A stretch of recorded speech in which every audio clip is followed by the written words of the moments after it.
Les comentaba que justo desde este mirador, desde esta parte, podemos darnos cuenta del... Llegó una notificación que acaba de temblar en Guerrero.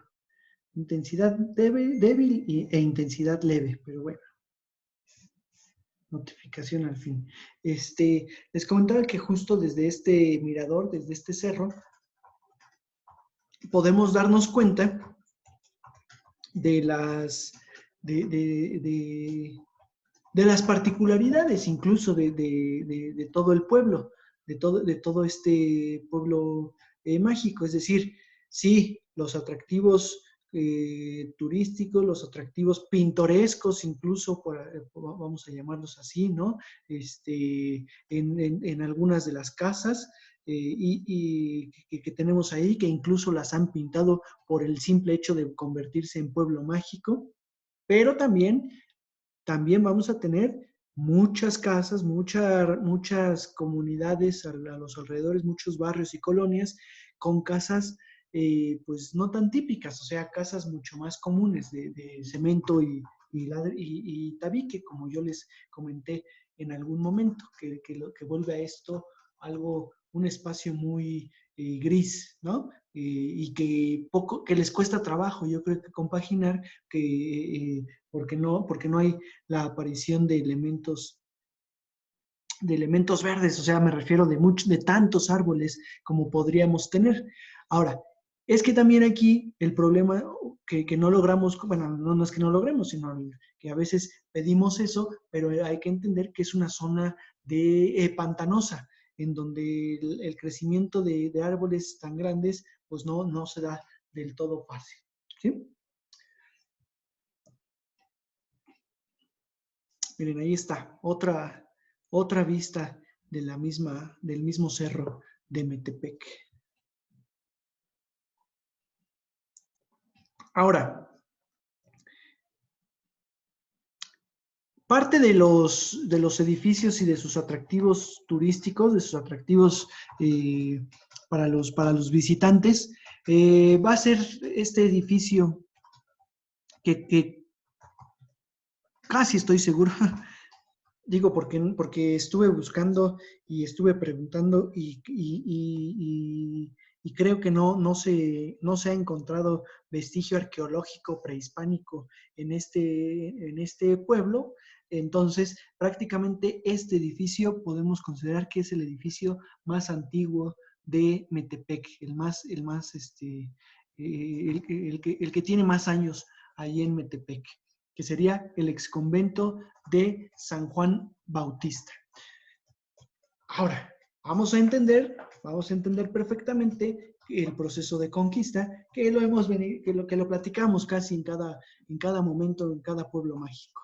Aquí recordemos sobre todo que la zona de Toluca, la zona del Valle de Toluca fue conquistada a principios de la conquista, o sea, prácticamente inmediatamente después de la conquista de México Tenochtitlan, y no les costó trabajo en la medida en que estos grupos otomís matlatzincas ya le eran tributarios a los mexicas.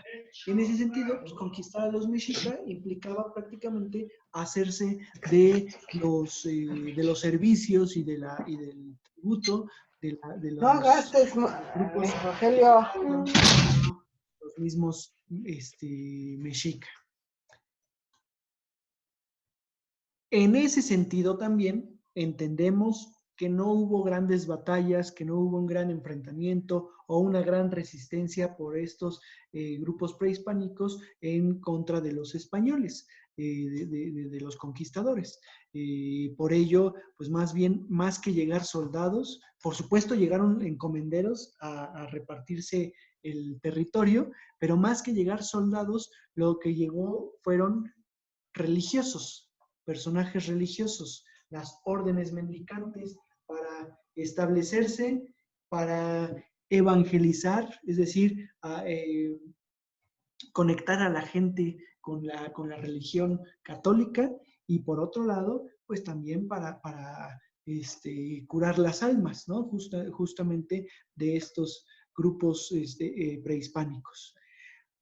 En 1526 llegan aquí a Metepec y a todo el Valle de Toluca, pero digamos en Metepec, a fundar el convento de San Juan Bautista, los franciscanos, la comunidad franciscana.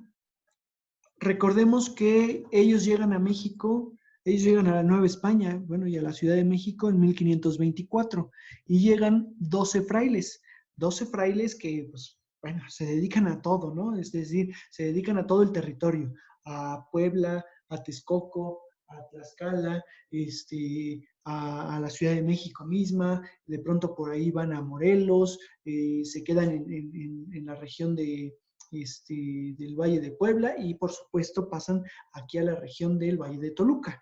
O sea, pues son los primeros que llegan y en ese sentido están aprovechando que no hay, ahora sí que no tienen competencia y se apropian de los espacios más sencillos para la evangelización, en la medida en que los españoles ya habían conquistado todo este territorio del centro, pero por otro lado, también se apropian de los espacios de mejores condiciones.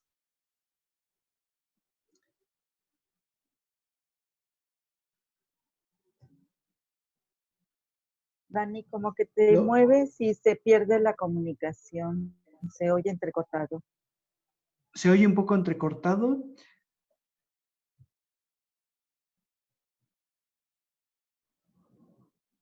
Cuando te mueves un poco.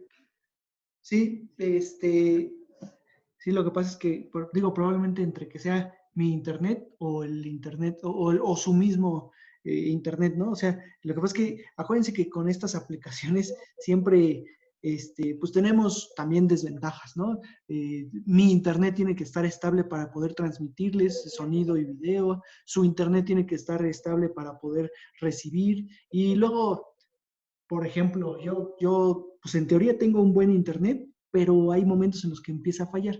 Y luego ya no sabemos si es el mío o si es el de ustedes o si es la misma aplicación, ¿no? Entonces, híjole, sí es complicado. Esto se los comento porque yo veo, digo, ahorita estoy viendo, por ejemplo, que muchos están eh, compartiendo, y la verdad es que sí conozco todas estas aplicaciones, la de Hangouts, la de Zoom, la de Teams, la de Skype y todas, pero todas van a tener sus fallas y todas van a tener sus aciertos. La verdad es que no hay, yo creo que, pues bueno, por lo pronto ahorita con respecto a compartir las imágenes, esta está funcionando bien y sobre todo porque esta me permite hacer la grabación de la clase. Dicen algunos, híjole, pues no te escucho. Justamente como estoy grabando la clase y se está grabando el sonido y las imágenes, se las subo en YouTube y se las puedo compartir más al rato por si la quieren volver a ver o por los que no se pudieron inscribir, cosa que Hangouts no me permite y que Skype la verdad lo hizo muy mal la clase pasada que lo intenté. Entonces por eso estoy intentando probar con esto. La verdad es que pues, son esfuerzos, ¿no? Que todos tenemos que ir entendiendo. Por supuesto que aquí todos estamos intentando entender. ¿De acuerdo? Y sí, miren, o sea, sí, por ejemplo, Lupita, ¿no? Que dice, se ve y se escucha perfectamente. Y sí, depende. O sea, algunos lo escuchan muy, muy, muy bien y otros de pronto tienen sus fallas, ¿no? O sea, no lo escuchan del todo bien. Pero, bueno, vamos a seguirle e insisto, una buena opción de cualquier forma es que yo le suba esto a YouTube para que sea todo fluido. Yo hago un poco la edición, le recorto para que todo sea fluido.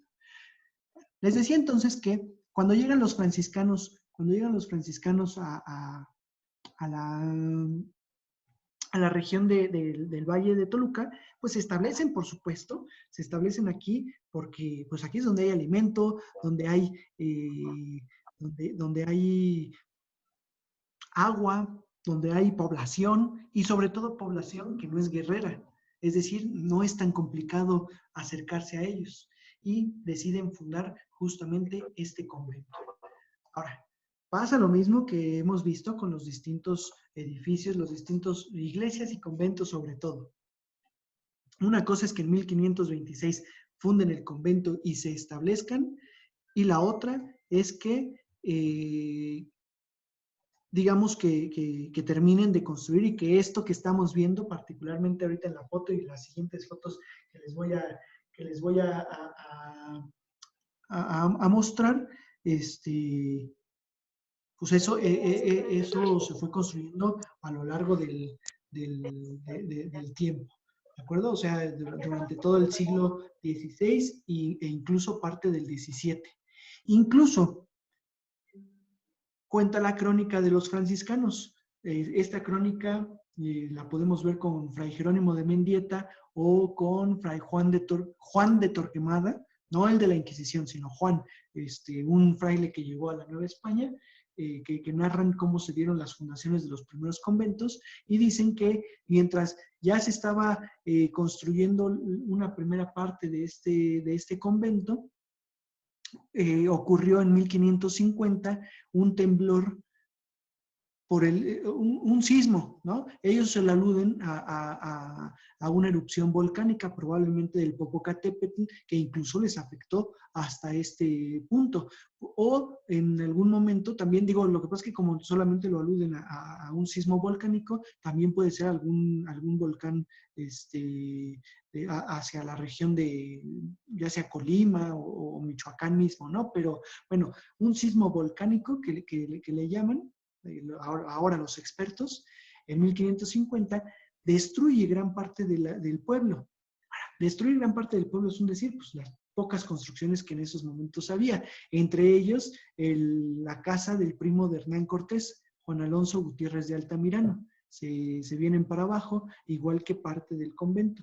Y entonces, digamos que la construcción propiamente de este convento y de este edificio que vemos inicia en 1550, después del sismo, termina en 1570. O sea, que casi en 20 años se levantaron rápidamente el convento. El templo tarda un poco más, el templo tardan en construirlo un poco más.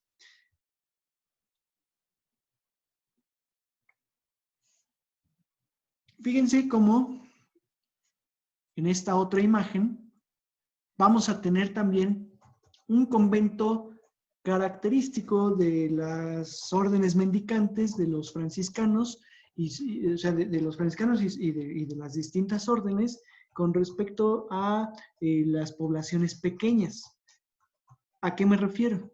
Es un solo claustro, o sea, no tiene 4 o 5 patios como el convento de Pozotlán o como los conventos de allá de Santo Domingo de Oaxaca y todos estos grandes conventos. No, aquí es un solo claustro, un solo patio, alrededor las celdas, bueno, alrededor los espacios del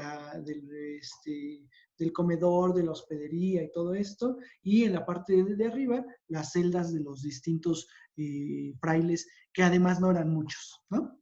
Pero por otro lado, además, o sea, también lo que caracteriza a este espacio sobrio son las alturas de los techos. No son techos bajos comparados con edificios actuales o con casas actuales, no son techos tan bajos, pero tampoco son tan altos comparados con los conventos de aquel momento, por ejemplo, el convento de San Francisco de la Ciudad de México.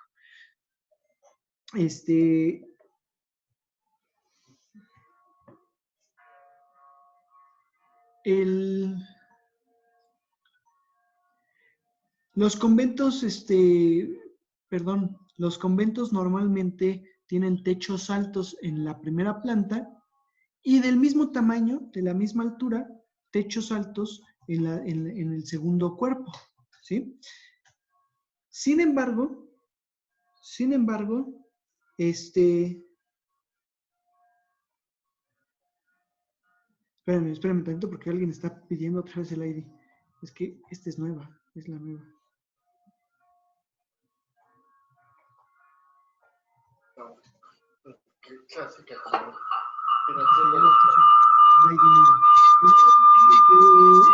Aquí lo que vamos a ver, lo que vamos a detectar es que el primer cuerpo, o sea, la planta baja del convento, digamos, tiene una altura aproximada de 3 metros. Vamos a poner ahora sí que vamos a cerrar la altura a 3 metros, ¿no? Un poquito más, un poquito menos. Probablemente un poquito más, ¿de acuerdo? Pero bueno, 3 metros de aquí hasta el primer piso, hasta el primer cuerpo. Es una bóveda perdón, es un techo, híjole, no se alcanza a apreciar del todo, creo, en la imagen, pero créanme, o para los que lo conocen, pues igual se acordarán, que es un techo de viguería, es decir, hay colocación de vigas. Esto le da un buen soporte. A su vez, no hay necesidad entonces de colocar arcos de medio punto. Si se dan cuenta, estos arcos son arcos de 3/4, es decir, son arcos rebajados. En ese sentido, pues no requieren mayor soporte, porque no va a haber tanto peso en teoría desde la parte de arriba. Ahora bien, si vemos el segundo piso y entendemos que aquí que va de esta cornisa hasta la parte de la siguiente cornisa, la verdad es que nos podemos dar cuenta, que es la misma altura o prácticamente la misma altura, que a lo mejor varía unos 20 centímetros, 40 centímetros, pero en realidad no es mucho lo que varía. Sin embargo, nos da la sensación de tener este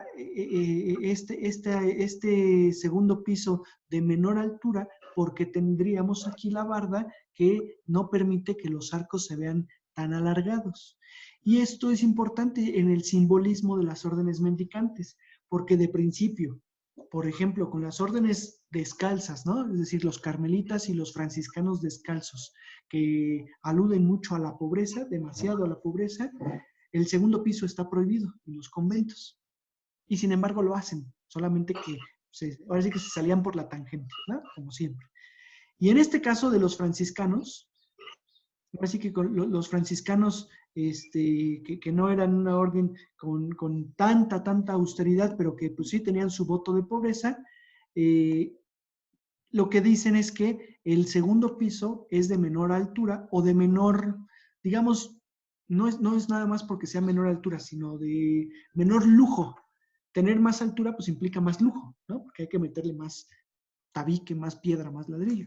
Entonces, en este caso es menos lujoso. Sin embargo, simplemente es una sensación y una solución simbólica que normalmente hacen en los distintos conventos. Esto se los platico, y lo podemos ver mucho en las cartas y en los documentos que aparecen en los archivos generales de las órdenes mendicantes, o del mismo cabildo catedralicio, donde las otras órdenes se quejan, ¿no? Es que aquellos franciscanos tenían su convento de grandes dimensiones y no se vale, o sea, entonces ahí se van peleando y van acusándose unos y otros. Muy bien. Destaca también, bueno, ahora vale decir que es un museo de arte religioso, el mismo ex convento, ¿no? O sea, por eso lo pueden visitar y pueden, digamos, pueden recorrer todo este espacio que actualmente pertenece al Instituto de Antropología. También destaca porque en sus muros, si se dan cuenta, bueno, a ver, aquí en esta foto sobre todo, sus muros son sobrios, son sencillos, no tienen tanta decoración, de hecho no tenían gran decoración. La pintura mural que van a tener es más bien como en la parte de abajo, como una especie de guardapolvos, y es una pintura decorativa, ¿no? No tiene mayor simbolismo, tiene adornos o decoración vegetal o floral, por así llamarle, y nada más. Y en algunos puntos de este convento, lo que sí vamos a tener es algunas imágenes alusivas a la Asunción de María o acontecimientos religiosos como el bautismo de Jesús o la muerte de algún santo, ¿no? El martirio más bien de algún santo. Es decir, simplemente son algunos acontecimientos religiosos. Y entendemos aquí perfectamente, porque esto lo hemos visto también en otros conventos, que lo que, digamos, la finalidad para la pintura de esto, actualmente sabemos que es por un teatro evangelizador, es decir, por una dinámica educativa, ¿no? Para los mismos indígenas a los cuales había que evangelizar. Les aclaro aquí, en los años 20, 30 del siglo XX, acordémonos que los grandes profesores como Manuel Toussaint, Francisco de la Maza, creo que me fui muy atrás, póngale 40 o 50 del siglo XX, Francisco de la Maza, Manuel Toussaint, el mismo ¿cómo se llama? Bueno, Alicia Vargas Lugo, se me fue el nombre del profesor de la Rosa, pero no recuerdo su nombre, pero bueno, historiadores del arte que destacan, decían, comentaban incluso que esta pintura mural, como en Europa, funcionaba para la meditación, para el retiro espiritual, para digamos, para continuar con sus momentos de oración de los frailes que vivían internamente, o sea, que vivían dentro, perdón, del convento, o sea, justamente. Es decir, acordémonos que los frailes podían salir, porque esa era su función, salir y evangelizar, pero evangelizar fuera del convento. Pero dentro, teóricamente, nadie podía entrar más que ellos. Actualmente, por igual, ahora que se ha hecho mucha historia de la vida cotidiana y que por distintos elementos, puntos y artículos y todo, se puede hacer un análisis, sabemos perfectamente que los indígenas sí que entraban a estos conventos. Y es lógico, si llegan 12 franciscanos en 1524, pónganle que para 1540 apenas había unos 30 o 40 franciscanos, pero en efecto había unos 10, 15 conventos ya a lo largo de toda la Nueva España. Entonces, pues en cada convento vivían dos o tres franciscanos, no eran tantos. Para que estuvieran saliendo y pudieran hacerse cargo de todos, era imposible. Entonces, más bien, lo que provocaban o lo que hacían era permitir que los indígenas entraran a su espacio, que los indígenas se acercaran. Y entonces, estas pinturas las aprovechan para llevar a cabo este sistema educativo de evangelización. ¿Sale? Ahora, en una de las salas del convento, que se me olvidó comentárselos, en una de las salas del convento se exhiben vestigios arqueológicos y paleontológicos, sobre todo, ¿no? Encontrados en toda esta región, porque vale decir que, pues, al ser una zona lacustre, también los paleontólogos han encontrado que muchas especies como mamuts, ¿no? Como especies del Pleistoceno, pues habitaron en la zona y murieron en la zona. Hay un fósil de un colmillo de mamut, y hay varios elementos fósiles sobre todo. ¿De acuerdo? Y esto, se los comento porque curiosamente también en una parte de la pintura mural aparecen soldados romanos vestidos a la manera de caballeros águila y caballeros jaguar, ¿no? O sea, aludiendo a que son paganos que están atacando la religión católica. Y esto, pues bueno, en efecto, porque son los únicos soldados a los que conocen los habitantes indígenas. Miren este otro edificio. De hecho, el convento lo tendríamos del lado derecho. Este edificio lo vamos a tener, así que es justamente la iglesia de San Juan Bautista, es la iglesia principal del pueblo de Metepec. Es curioso, porque es la principal, pero no es la más famosa. La más famosa es la otra que vimos, la del Calvario, pero sobre todo porque está en el cerrito y porque es lo que más se ve al llegar al pueblo. Pero en realidad esta iglesia es la iglesia principal, es el espacio construido por los franciscanos y que bueno, pues tiene igual una decoración muy vasta, una decoración muy grande, y que corresponde a estilos artísticos variados, ¿no? Sobre todo el estilo barroco y el estilo neoclasicista es lo que vamos a tener en esta iglesia. Aquí por ejemplo, pues sí, podemos hacer justamente con la foto la división artística para describir la propia iglesia. Si nos damos cuenta, una característica importante es que en la fachada tenemos tres cuerpos, digo, tres elementos. El elemento de la torre, del lado derecho, el elemento de la fachada central y la otra, digamos, como torre, pero que en realidad está soportando la espadaña con las campanas. ¿De acuerdo? Esa sería una primera característica importante, dividida en tres espacios.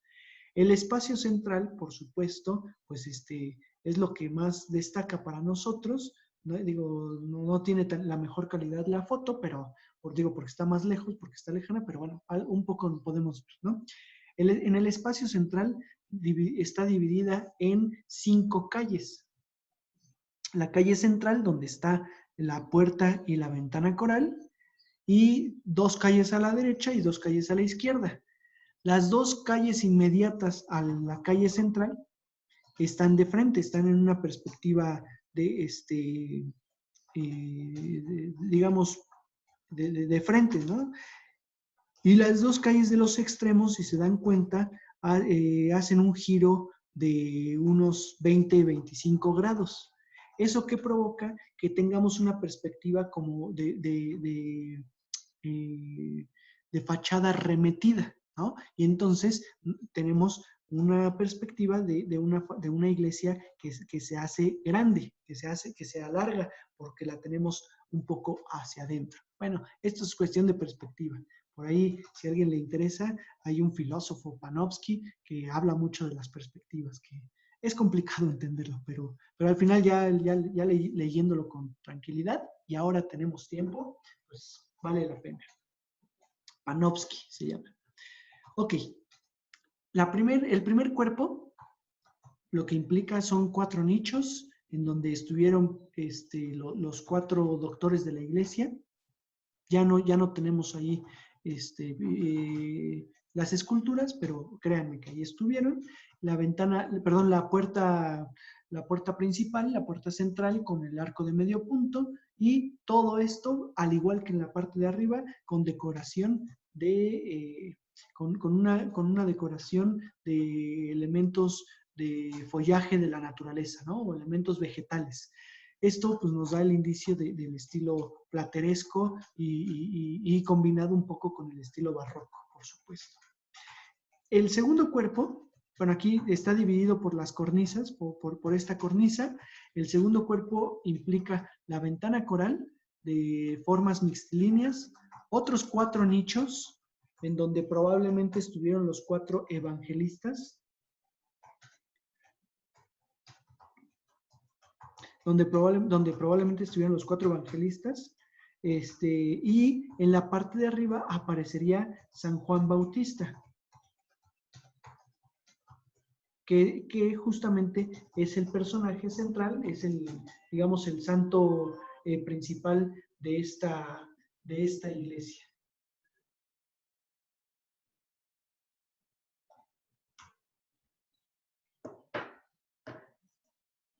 Ahora, tenemos un remate.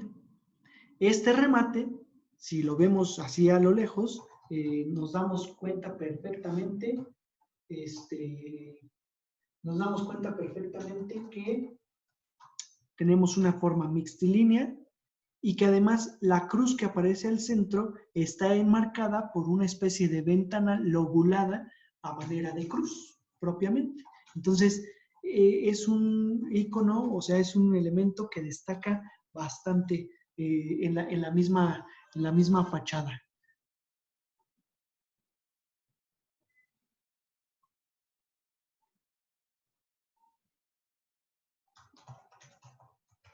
Ok, miren ahí ya un poquito más de cerca podemos ver esta escultura de colores que está es la única escultura que aparece en el nicho lateral. Una creación, por supuesto, de la población misma, ya posterior a la desaparición de las esculturas, que estas desaparecen a principios del siglo XX en la época de las guerras cristeras, vale decir, ¿sale? Y sobre todo, pues en esta imagen que la tenemos más de cerca, podemos entender o podemos ver, ¿no?, el estilo artístico de esta fachada, contrastándolo con el interior de la iglesia. Un interior que no es para nada pequeño, que no es para nada chico, que digamos está muy bien decorado, muy, muy agradable, ahora sí que con bastante lujo, pero que corresponde a un estilo sobrio. Es curioso decirlo, ¿no? Porque pues, nosotros vemos muchos elementos, pero no es para nada barroco. Es decir, hay sobriedad en sus muros, hay espacios sencillos, hay espacios libres, hay espacios que están decorados, sí, con lo dorado, digamos, de los alrededores, pero que al final, lo que vamos a tener, insisto, son estos espacios también vacíos. ¿Cómo sabemos de qué estilo artístico es? Sobre todo los materiales con los que está hecho, que para nada es madera y por el contrario es cantera, piedra o yesería, ¿no? Yeso. Al ser madera sería barroco prácticamente. Al no tener madera y tener esto, entonces entendemos que es de estilo neoclásico. También aquí, porque sabemos pues, que probablemente esto fue construido mucho después, o sea, esto fue decorado mucho después de lo que hemos visto. Ahora, por otro lado, la aparición de los frontones, frontispicios, ¿no? Estos frontones semicirculares, el altar con las columnas sencillas, sobrias, con la imagen al centro de San Juan Bautista y esta pintura también del mismo San Juan Bautista, ¿no? Pues nos indican propiamente el estilo neoclásico. Muy bien. Ahora, oigan, perdón. Bueno, todavía dice que 4 minutos. Nos va a volver a pasar lo mismo, se los decía yo hace rato. Yo creo que ahorita que terminen los 4 minutos colgamos y bueno, nos cuelga esto y les vuelvo a mandar para que se unan a la llamada. ¿De acuerdo? Pero bueno, aprovechemos estos 4 minutos.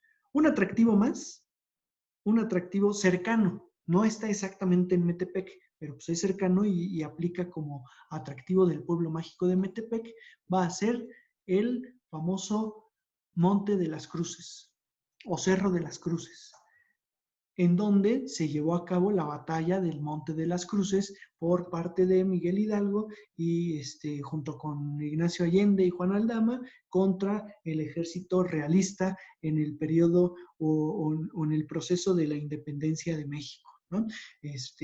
Aquí recordemos que este Monte de las Cruces se encuentra o está muy cercano a la Marquesa, prácticamente es ahí en la Marquesa, en uno de los valles, bueno, hacia el cerro más bien, ¿no? Es donde estaría el Monte de las Cruces y que, bueno, el atractivo turístico, el atractivo cultural, pues es ver en dónde se llevó a cabo la batalla.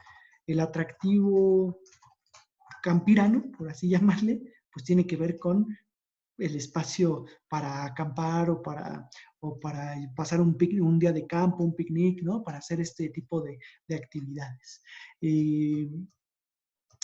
Yo creo que como espacio histórico, pues es un espacio que da, digamos, que permite entender la historia de México y que justamente funcionó como un parteaguas para la historia de México. Nos metemos digamos, al momento de los hubiera, ¿no? A la línea de los hubiera. Si Miguel Hidalgo, que venció en ese lugar al ejército realista, hubiera entrado a la Ciudad de México y la hubiera ocupado y todo, la verdad es que otra cosa sería. ¿Por qué? Pues porque en esos momentos prácticamente se pudo haber terminado la batalla y la guerra de independencia que ya en ese momento particular ya se tenía en claro, ¿no? Que algunos sí querían la independencia. Hubiese habido otro tipo de gobierno, es muy probable. ¿Por qué? Porque tal vez el desgaste que hubo durante los 10 años que duró la independencia de México, 10, 11 años que duró la guerra de independencia, desgastó tanto a las personas que, pues, posterior, cuando ya se convirtió esto en México, lo que ocurrió fue que conservadores y liberales pues pelearon a muerte, ¿no? Por el gobierno del país. Dice Andrés Manuel que hoy se sigue haciendo. Pues sí, en efecto, o sea, no liberales y conservadores, pero sí grupos de ideologías muy, muy diferentes, ¿no? En este caso, pues en efecto, o sea, pudo haber sido otra cosa. Pero bueno, al final no lo fue, y entonces por ese momento histórico de la retirada de Miguel Hidalgo y de no haber querido entrar a la Ciudad de México, pues yo lo considero que sí es un espacio importante. ¿Sale? Ok, les cuelgo porque ya queda menos de un minuto y les vuelvo a llamar, les vuelvo a mandar la invitación.